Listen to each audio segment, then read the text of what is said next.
Hello friends, N K Prajapati classes में आपका स्वागत है। आज का टॉपिक रहेगा राष्ट्रीय उद्यान के बारे में। अब राष्ट्रीय उद्यान की बात करें तो सबसे पहले वन्य जीव संरक्षण अधिनियम 1972 के तहत किसी भी विशिष्ट प्रजाति के लिए अधिसूचित क्षेत्र जिसका संचालन केंद्र सरकार करती है वो राष्ट्रीय उद्यान की श्रेणी में आता है। सबसे पहले राजस्थान में राष्ट्रीय उद्यान की बात करें तो 3 है। राष्ट्रीय उद्यान की संख्या कितनी है? 3 है। सबसे पहला जो राष्ट्रीय उद्यान है वो रणथंभौर राष्ट्रीय उद्यान। प्रश्न आता है रणथंभौर राष्ट्रीय उद्यान कहाँ पर स्थित है? तो सवाई माधोपुर में, ठीक है। उसके बाद में इसकी स्थापना की बात करें तो सन 1955 में वन्य जीव अभ्यारण्य के रूप में इसकी स्थापना की गई। 1 नवंबर 1980 को रणथंभौर को राष्ट्रीय उद्यान का दर्जा दिया गया। ये राजस्थान का पहला राष्ट्रीय उद्यान है। राजस्थान का सबसे पहला राष्ट्रीय उद्यान कौन सा है? रणथंभौर राष्ट्रीय उद्यान। क्षेत्रफल की दृष्टि से सबसे बड़ा राष्ट्रीय उद्यान भी इसी को माना गया है। वर्ष 1998 से 2004 के मध्य 6 वर्ष के लिए विश्व बैंक के सहयोग से इको इंडिया डेवलपमेंट प्रोजेक्ट चलाया गया। रणथंभौर राष्ट्रीय उद्यान जो है बाघ के लिए प्रसिद्ध माना गया है। रणथंभौर जो राष्ट्रीय उद्यान है वो किसके लिए? बाघ के लिए प्रसिद्ध माना गया है, ठीक है। उसके बाद में इस राष्ट्रीय उद्यान में धोंक एवं ढाक के वृक्ष भी पाए गए। रणथंभौर दुर्ग यहीं पर स्थित है। जोगी महल, त्रिनेत्र गणेश मंदिर, पद्म तालाब, मलिक तालाब, गिलोई सागर, राजबाग तालाब, लाभपुर, लाहपुर झील, ये सभी राष्ट्रीय उद्यान में रणथंभौर राष्ट्रीय उद्यान में स्थित है। तो ये यहाँ से प्रश्न आता रहता है।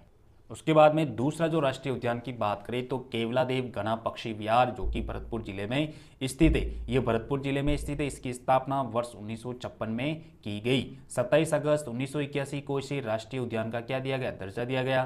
क्षेत्रफल की दृष्टि से राजस्थान का सबसे छोटा राष्ट्रीय उद्यान कौन सा है? केवलादेव घना पक्षी विहार। इस राष्ट्रीय उद्यान का जो नामकरण है केवलादेव शिव मंदिर के नाम पर किया गया। इस राष्ट्रीय उद्यान को पक्षियों की आश्रय स्थली या पक्षियों का स्वर्ग भी कहा जाता है और ये साइबेरियन सारस के लिए प्रसिद्ध माना गया है। साइबेरियन सारस के लिए कौन सा अभ्यारण्य? केवलादेव घना पक्षी।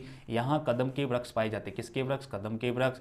और यहाँ पर पाइथन अजगर पॉइंट भी हैं। यह राष्ट्रीय उद्यान स्वर्णिम त्रिभुज का क्या भाग माना गया है? स्वर्णिम त्रिभुज एक पर्यटन परिपथ है जो दिल्ली, जयपुर और आगरा को जोड़ता है, ठीक है। उसके बाद में केवलादेव घना पक्षी विहार को रामसर साइट का दर्जा वर्ष 1981 में दिया गया। केवलादेव घना पक्षी विहार को यूनेस्को की जो विश्व विरासत सूची में 1985 में इसे शामिल किया गया, ठीक है ना। उसके बाद में जो तीसरा आता है मुकुंदरा हिल्स राष्ट्रीय उद्यान की बात करें, कोटा चित्तौड़गढ़ जिले में स्थित है, ठीक है। यह राष्ट्रीय उद्यान कोटा चित्तौड़गढ़ में फैला हुआ है। इसकी स्थापना वर्ष 1955 में की गई और 9 जनवरी 2012 को इसे राष्ट्रीय उद्यान का दर्जा दिया गया। यह राजस्थान का तीसरा एवं नवीनतम राष्ट्रीय उद्यान माना गया। यह राष्ट्रीय उद्यान जो है गागरोनी तोते, ये राष्ट्रीय उद्यान गागरोनी तोते, हीरामन तोता के लिए प्रसिद्ध है। ये यहाँ से प्रश्न आता है, ठीक है। इस राष्ट्रीय उद्यान में 3 प्रमुख पर्यटन स्थल है जैसे कि अबली मिनी का महल, दूसरा रावण महल और तीसरा है भीमचोरी मंदिर भी स्थित है। अब हम बात करेंगे राजस्थान में प्रमुख बाघ परियोजनाओं की बात करें।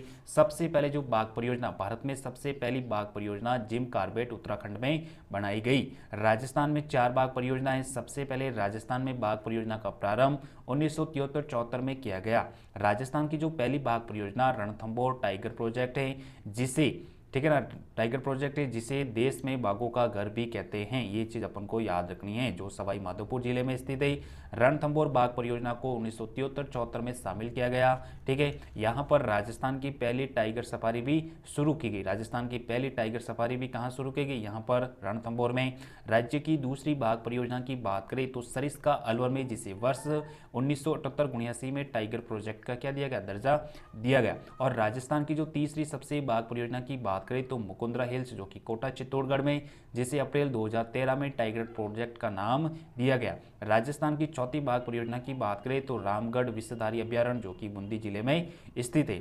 अब हम रामसर साइट की बात करें तो रामसर साइट आर्द्र भूमि क्षेत्र या नम भूमि क्षेत्र या वेटलैंड जोन क्षेत्र को रामसर साइट के नाम से भी जाना जाता है। वर्ष 1971 में रामसर ईरान में आर्द्र भूमि क्षेत्र में संरक्षण हेतु प्रथम वैश्विक सम्मेलन हुआ था। इस वैश्विक सम्मेलन में विश्व में जो भी आर्द्र भूमि उसको संरक्षित करने या उनको बचाने के लिए रामसर समझौता किया गया, ठीक है। इस समझौते के तहत जिन स्थानों का चयन किया गया उन स्थानों को रामसर साइट की संज्ञा दी गई और यह समझौता वर्ष 1975 में लागू हुआ। भारत रामसर समझौते का सदस्य वर्ष 1982 में बना था।